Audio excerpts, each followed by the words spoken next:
साथियों, बैठ जाइए।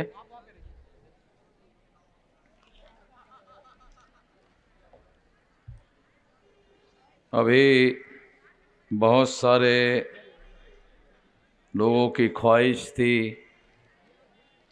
बोलना चाहते थे, हम भी उनको बुलवाना चाहते थे, मगर वेदर जल्दी ही उत्तर प्रदेश में वेदर 4 बजे से एकदम खराब होना शुरू कर देता है। इसलिए मजबूर होकर हम लोगों को 4 बजे ये कार्यक्रम समाप्त करना पड़ रहा है। जो लोग बोलना चाहते थे उनकी तरफ से मैं ही बोल रहा हूँ। कहावत है, हाथी के पाँव में सबके पाँव शामिल हो जाते हैं। तो इसलिए मैं आप जो बोलना चाहने वाले लोग थे उन सब लोगों की तरफ से भी अपनी बात आप लोगों के सामने, सभी लोगों की बात आप लोगों के सामने कर रहा हूँ। साथियों, अंबेडकर नगर में आज राष्ट्रीय परिवर्तन मोर्चा की ये महारैली हो रही है और ये महारैली इस बात को सिद्ध करने का सबूत है कि उत्तर प्रदेश में आने वाले समय में परिवर्तन होने वाला है। लोग चाहते हैं परिवर्तन। तो उत्तर प्रदेश में अपोजिशन की सरकार बनेगी और हमारे समर्थन के बगैर कोई सरकार हम बनने देने वाले नहीं हैं। अगर अपोजिशन की सरकार बनी, जो कि बनने जा रही है, टीवी में और अखबारों में योगी की सरकार बन रही है। टीवी में और अखबारों में, ओपिनियन पोल में योगी की सरकार, मोदी की सरकार बन रही है, मगर जमीनी धरातल पर ये जो लोग यहाँ आए हैं और आ ही रहे हैं, तो उन लोगों ने ये निर्णय किया कि उत्तर प्रदेश में परिवर्तन करना है। तो परिवर्तन होना तय है। इस परिवर्तन को करने के लिए हम लोगों ने राष्ट्रीय परिवर्तन मोर्चा बनाया। उत्तर प्रदेश में शेड्यूल कास्ट के कुछ लोगों ने दल बनाए,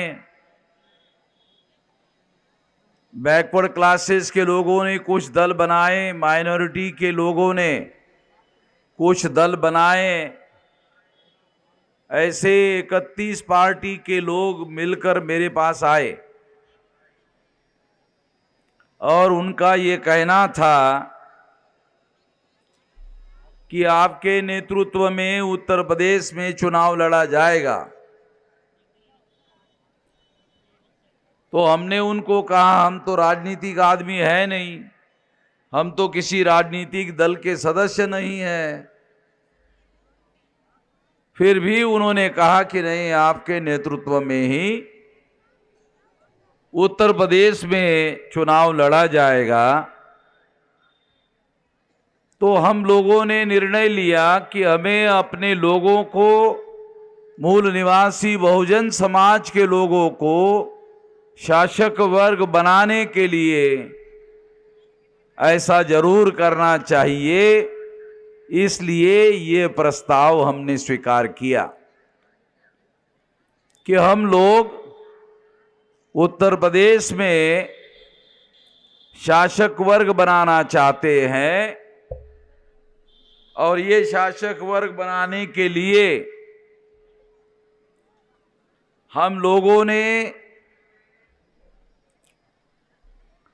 ये निर्णय लिया ये राजनीतिक चुनाव में हस्तक्षेप करने का निर्णय लिया और इसके लिए राष्ट्रीय परिवर्तन मोर्चा बनाया। ये राष्ट्रीय परिवर्तन मोर्चा ये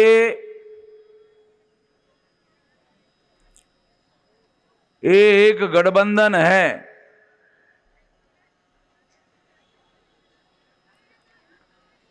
और ये जो गठबंधन है अभी 31 पार्टियों का गठबंधन है। जब बनाया गया था, मगर अभी इसमें लगभग 41 दल हो गए हैं। छोटे, मध्यम और राज्य स्तर के 41 दल हो गए हैं।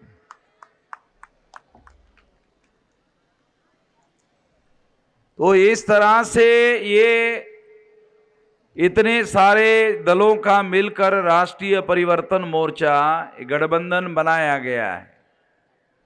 जैसे सोनिया जी के नेतृत्व में यूपीए बनाया गया, यूनाइटेड प्रोग्रेसिव अलायंस, उसी तरह से अटल बिहारी और आडवाणी जी के द्वारा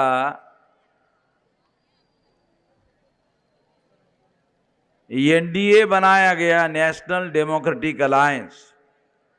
उसी तरह से तमाम एससी, एसटी, ओबीसी और माइनॉरिटी के लोगों को मिलकर ये राष्ट्रीय परिवर्तन मोर्चा बनाया गया है।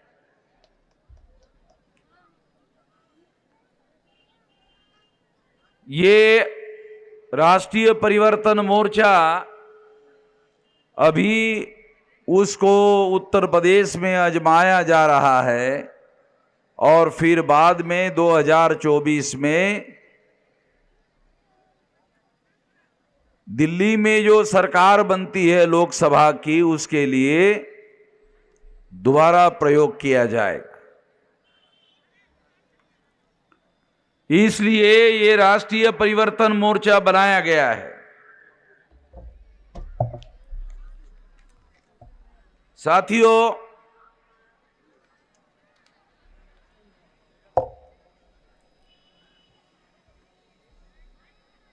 हम लोगों को कुछ बातें समझना बहुत जरूरी है।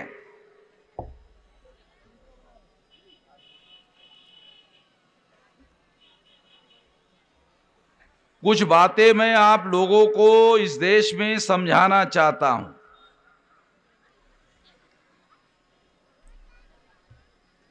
सबसे पहले इस देश में उत्तर प्रदेश के मुख्यमंत्री है योगी। ये गोरखपुर के हैं ऐसे कहा जाता है, मगर ये गोरखपुर के नहीं है, ये उत्तरांचल के है, ये उत्तर प्रदेश है। और योगी आदित्यनाथ उत्तरांचल के हैं, दूसरे प्रदेश के हैं।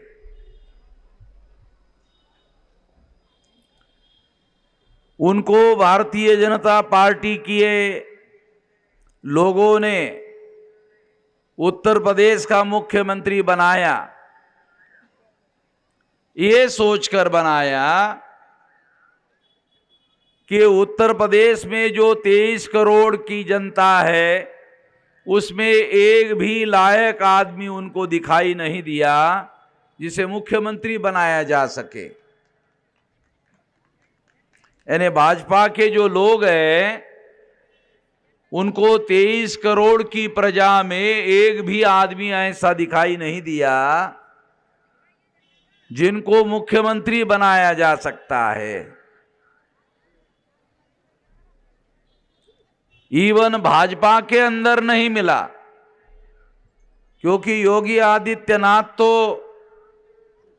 गोरखपुर में हिंदू युवा वाहिनी नाम का संगठन चलाते हैं। वो भाजपा के बुनियादी सदस्य भी नहीं है। उनको मुख्यमंत्री बनाया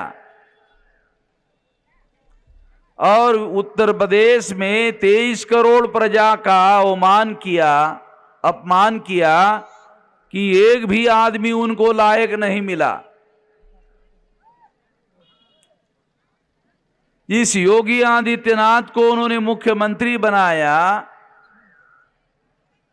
मैं कुछ दिन पहले गोरखपुर के एयरपोर्ट पर उतरा। जब मैं गोरखपुर के एयरपोर्ट पर उतरा तो एयरपोर्ट का नाम मैंने देखा बदल दिया गया। गोरखनाथ एयरपोर्ट के बजाय गोरक्षनाथ रख दिया गया। ये जो गोरखनाथ का नाम है ये बदलकर गोरक्षनाथ रख दिया गया। गोरखनाथ और गोरक्षनाथ, इसमें बहुत अंतर है। यानी जो गोरखनाथ थे उनको गाय की रक्षा करने वाला आदमी बना दिया गया। बैठ जाइए, बैठ जाइए, बैठ जाइए।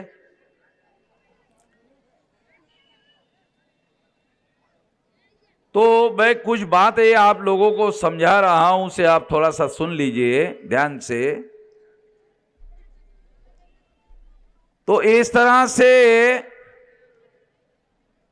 गोरखनाथ एयरपोर्ट का नाम बदलकर गोरक्षनाथ कर दिया, यानी उसको गाय की रक्षा करने वाला बताया, शुरू कर दिया। गोरखनाथ का क्या इतिहास है? जो बुद्धिज्म में हीनयान, महायान, वज्रयान, तंत्रयान, ये 4 पंथ है। उसमें गोरखनाथ तंत्रयान शाखा के प्रधान आचार्य है बुद्धिज्म के। इसका सबूत क्या है कि ब्राह्मण धर्म के जितने भी साधु होते हैं वो जटाधारी होते हैं। योगी आदित्यनाथ जटाधारी नहीं है, वो चंपी वाले हैं, पूरी चंपी करते हैं जैसे बौद्ध भिक्षु करते हैं। चंपी वाले हैं। बौद्ध भिक्षुओं की जैसे टक्कल होती है वैसे गोरखनाथ की भी है। क्यों है? क्योंकि बौद्ध भिक्षुओं में ये परंपरा है पूरे बाल काटने की। तो वो परंपरा के तहत उनके जो पुरखे थे गोरखनाथ वो भी इसी तरह से करते थे। तो ये तंत्रयान आचार्य के, तंत्रयान शाखा के प्रधान आचार्य थे, ऐसा पंडित हजारी प्रसाद द्विवेदी नाम के ब्राह्मण ने ये लिखे रखा हुआ। ये मैं नहीं कह रहा हूं, ये खुद उनका कहना है, पंडित हजारी प्रसाद द्विवेदी का।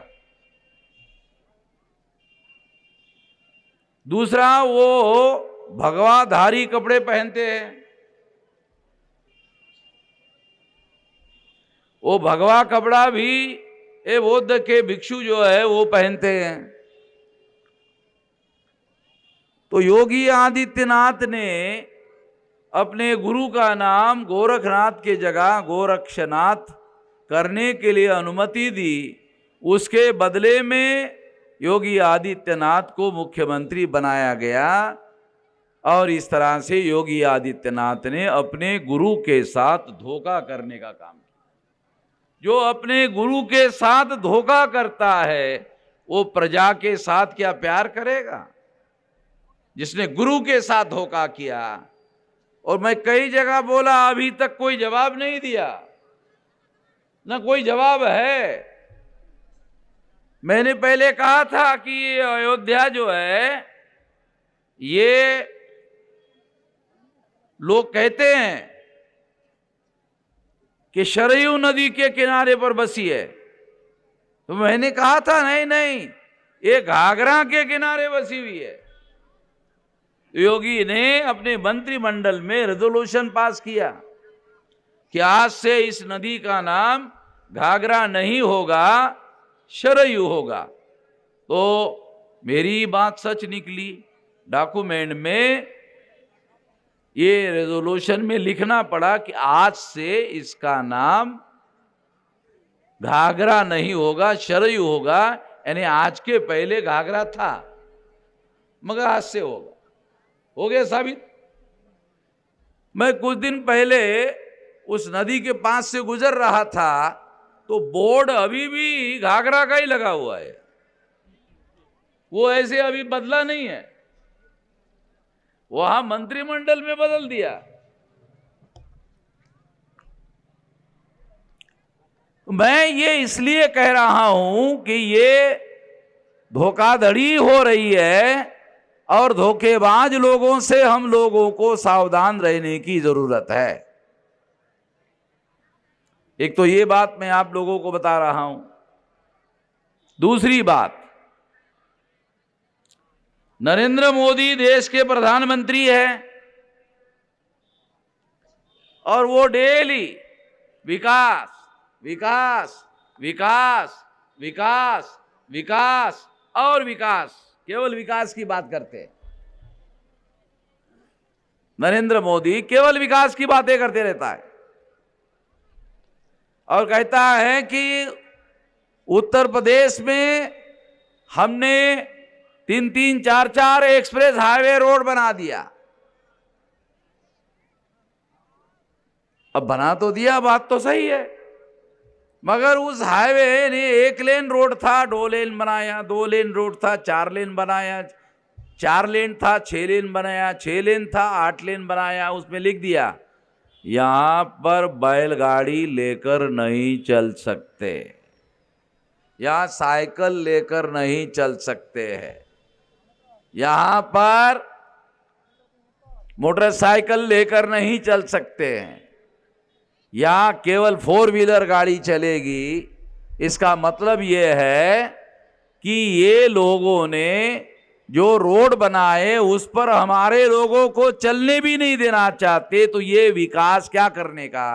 ये तुम्हारा जो ये विकास है, ये विकास का क्या करने का? चाटने का। जैसे हम घर में खाना खाते हैं तो अचार चाटने के लिए रखते हैं ना, तो क्या चाटने का, जिस पर हम लोगों को चलने नहीं दिया जाता, क्या करने का? फिर कहते हैं कि उत्तर प्रदेश में 13 इंटरनेशनल एयरपोर्ट बनाए, वहां से इंटरनेशनल देश में जाने के लिए फ्लाइट चलेगी, एरोप्लेन चलेगी। कितने लोग हैं भाई यहाँ एरोप्लेन में बैठने वाले? हमारे लोग तो एरोप्लेन में बैठने वाले नहीं है। हमारे लोग क्या करते हैं, जब एरोप्लेन आकाश में उड़ता है तो घर के अंदर से भागते हुए आंगन में आकर देखते हैं। कम से कम देख ही थे, क्योंकि वो सोचते साला बैठना तो होने वाला नहीं है, चलो देख ही लेते हैं। तो क्या करने का ये नरेंद्र मोदी का विकास जो है, बोलता 13 एयरपोर्ट है। हम लोगों को कौन सा विकास चाहिए? मैं वो बात आप लोगों को बताना चाहता हूं। 75 साल हो रहे हैं आजादी को, जिसके बारे में ये लोगों ने सोचा नहीं।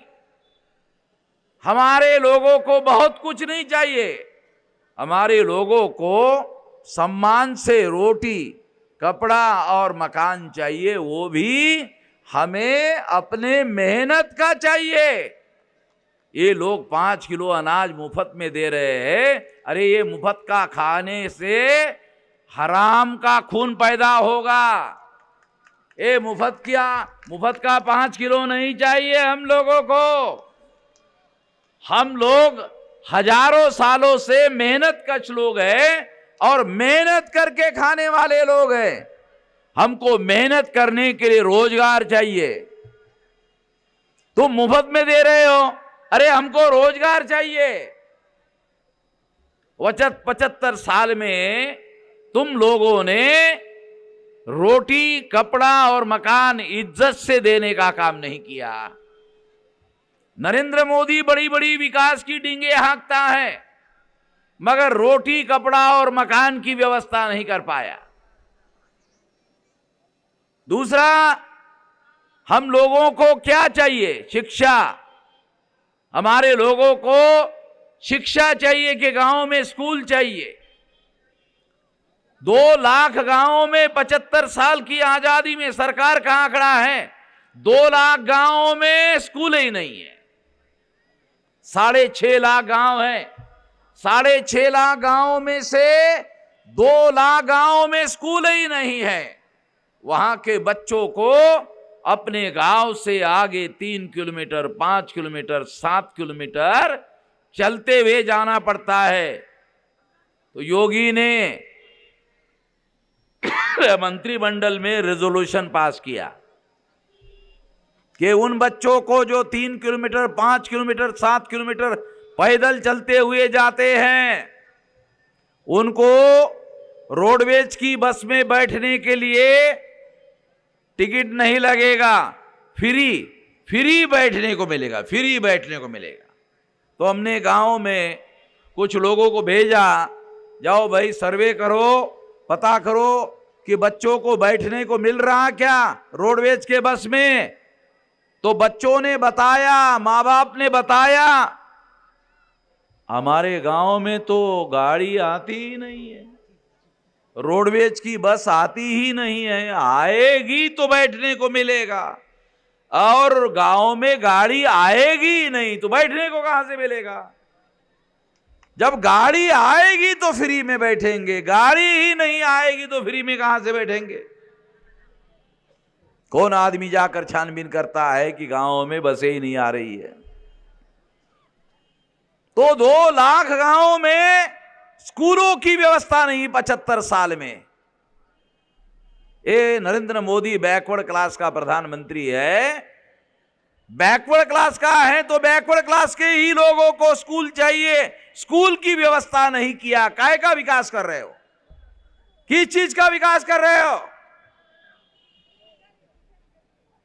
शिक्षा, स्वास्थ्य, कोई प्राइमरी हेल्थ सेंटर नहीं गांव में। मैं गांव का रहने वाला हूं, जहां है वहां डॉक्टर नहीं बैठता है, डॉक्टर तो दूर कंपाउंडर नहीं बैठता है। शिक्षा, स्वास्थ्य। तीसरी है रोजगार, रोजगार नहीं है। जब सरकार सारी कंपनियां बेचने का काम कर रही तो रोजगार कहां से मिलेगा। रोजगार नहीं है। रोजगार दिया जा सकता है, रोजगार नहीं तो स्वयं रोजगार दिया जा सकता है, स्वयं रोजगार नहीं तो बेरोजगार भत्ता दिया जा सकता है। मैं अमेरिका, लंदन, यूरोप में जाके देखा, वहां जब कोई आदमी नौजवान बेरोजगार होता है, वो जिलाधिकारी कार्यालय में जाके कि मैं बेरोजगार हूं, मुझे रोजगार नहीं मिल रहा है, तो वो सरकार कहती है चलो आपका अकाउंट नंबर है, लिखवा दो। वो अकाउंट नंबर लिखवाता है, वो घर में पहुंचने के पहले उसके अकाउंट में पैसा पहुंच जाता है। कहते 6 महीने तक आपको बेरोजगार भत्ता दिया जाएगा और 6 महीने में आपको रोजगार दिया जाएगा। रोजगार मिलेगा तो भत्ता बंद हो जाएगा। इतने प्रधानमंत्री हुए, रोटी, कपड़ा और मकान, शिक्षा, स्वास्थ्य और रोजगार, रोजगार नहीं तो स्वयं रोजगार, स्वयं रोजगार नहीं तो बेरोजगार भत्ता।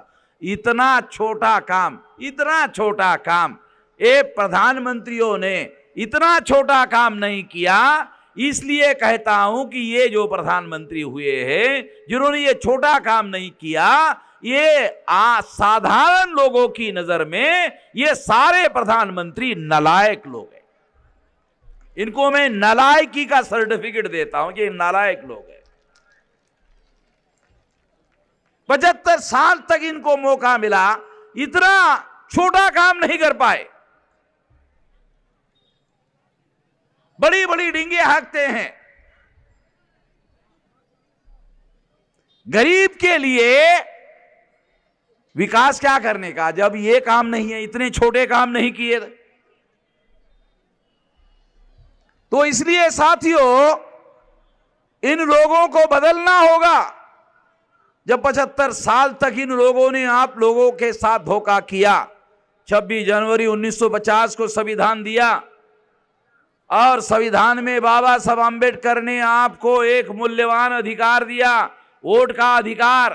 तो आप लोग मानते हो वोट का अधिकार तो वोट देने का अधिकार है, गलत है।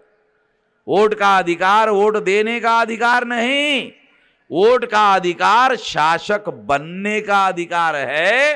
वोट का अधिकार वोट देने का अधिकार नहीं है। इसका उपयोग शासक बनने के लिए भी किया जा सकता है। और यदि आप वोट के अधिकार का उपयोग शासक बनने के लिए करोगे, अभी तक तो आपने दूसरों को बनाने के लिए किया, मगर ये अधिकार दूसरों को बनाने के लिए नहीं दिया गया है, आपको खुद शासक वर्ग बनने के लिए दिया गया है।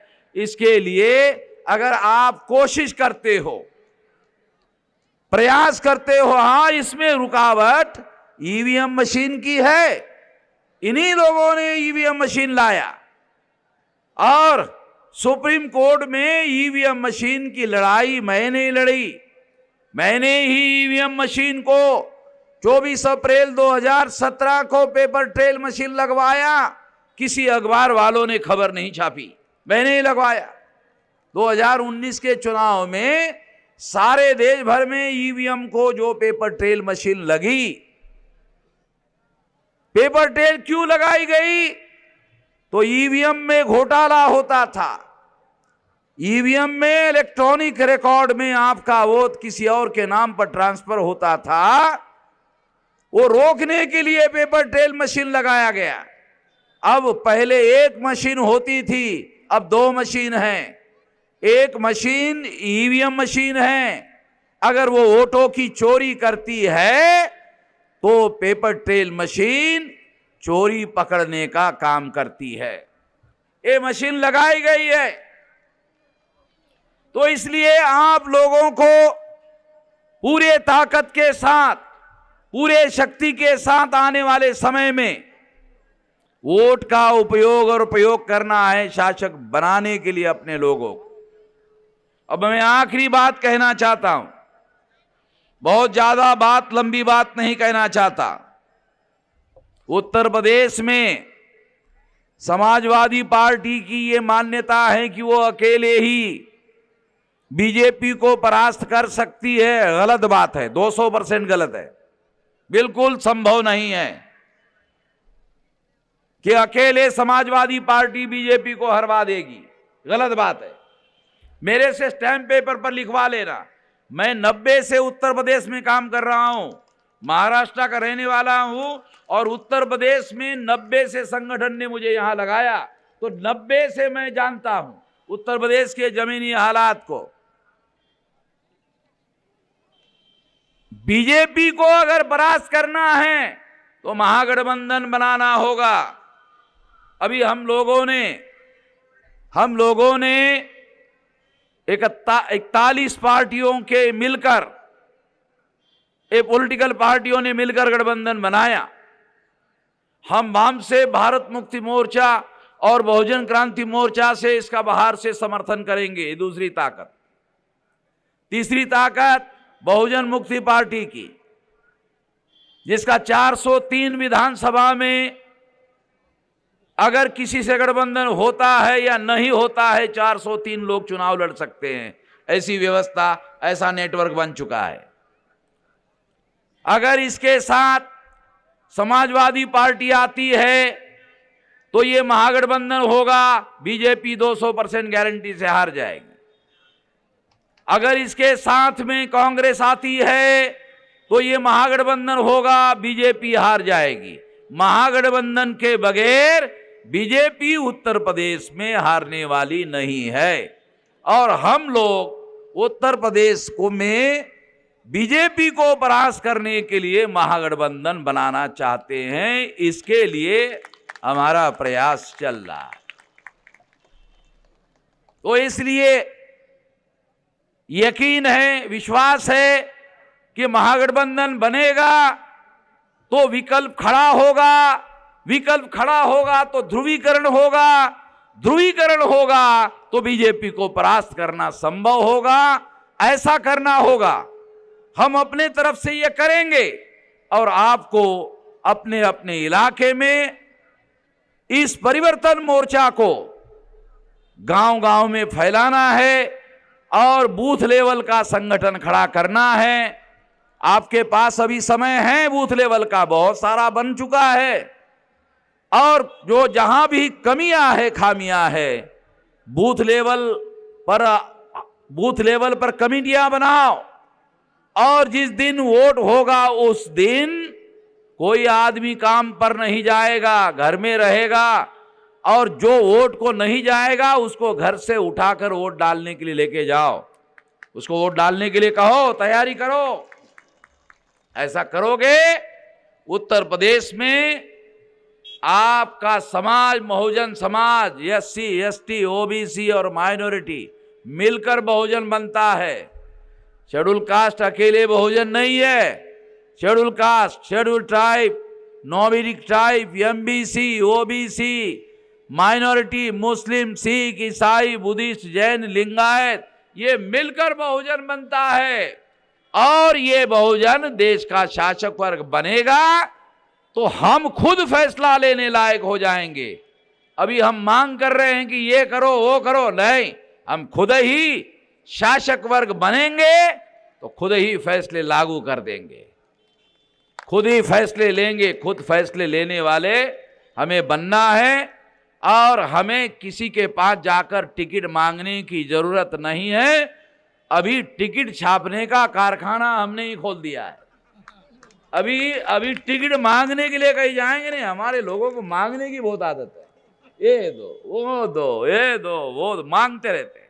अभी हमने मांगने का कार्यक्रम बंद कर दिया है। अभी टिकट हम खुद ही छाप रहे हैं और खुद ही टिकट हम अपने लोगों को देंगे।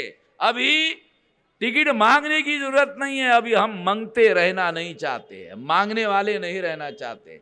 अब हम देने वाले बनना चाहते हैं और इसके लिए फैसले करने वाला शासक वर्ग बनना होगा। ये बनाने के लिए ये मूवमेंट बनाई है और पिछले 45 साल लगाकर हमने 31 राज्यों में, 567 जिलों में, 4000 से ज़्यादा तहसीलों में, 22,000 से ज़्यादा ब्लॉक में और 1.5 लाख से ज़्यादा गांवों में इतना विशाल संगठन खड़ा किया है। तो इतनी बड़ी ताकत ऑलरेडी खड़ी हो गई है। उत्तर प्रदेश के सेमीफाइनल में बीजेपी को हरवाओ, मैं आपको गारंटी देता हूं मोदी को दिल्ली में हरवा देंगे, 200% गारंटी। मैं एक साथ यूपी और दिल्ली के लिए यूपी में काम कर रहा हूं। यूपी में हारेंगे तो दिल्ली में 200% हरवाएंगे। और दोनों को बंदोबस्त करने के लिए मैं यहां उत्तर प्रदेश के मैदान में उतरा हुआ हूं। आप साथ सहयोग करोगे तो 200% गारंटी से सफलता मिलेगी। ऐसा आप करोगे, इस आशा और विश्वास के साथ आपने मेरी बात ध्यान से सुनी, इसके लिए आभार, धन्यवाद।